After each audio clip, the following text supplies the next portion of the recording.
last story that I wrote, it was about a gallery that had just opened up, and it was a Hispanic and Latinx gallery, and there were seven featured artists displayed within that gallery.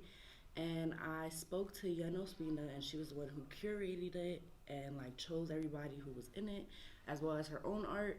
And I just reported on the work that she has done in Ithaca. But for all of my pitches that I've done so far, I had tried to get in contact with this specific artist, the main one, Yen, who curated the exhibit. And our times just wasn't working out, so like we didn't have the chance to like speak. And then like I had hit her up, and then we were just talking, and she was like, oh, I actually have this exhibit and it's opening up, and it was like the perfect time for the story to be written and everything, so it just worked out perfectly. And it was something that I really wanted to do because I've been wanting to highlight her for a minute.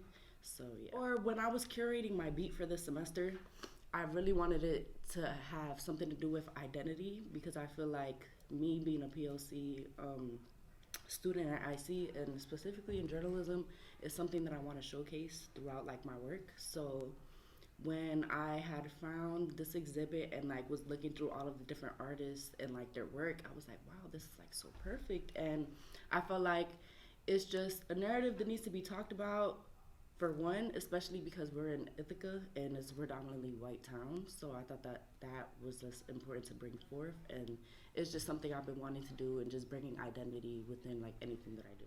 Just this journey, it's been something fun, like specifically with like art. In that sense, I feel like I just interact with art differently, and I like that, because just like throughout doing all these different stories, I like find myself enjoying like looking at art actually now, and it's like pretty fun. And in the journalist aspect, I feel like with every story I do, it's like get the story, like literally get the story, and just make sure everything works out. And I feel like that's been my biggest takeaway, just trying to like find ways to like do things differently and just like make it the best that I could do. If you're buying an exhibit, if you are near the community school of music and art, they have an exhibit there. It's open to the 17th. And yeah.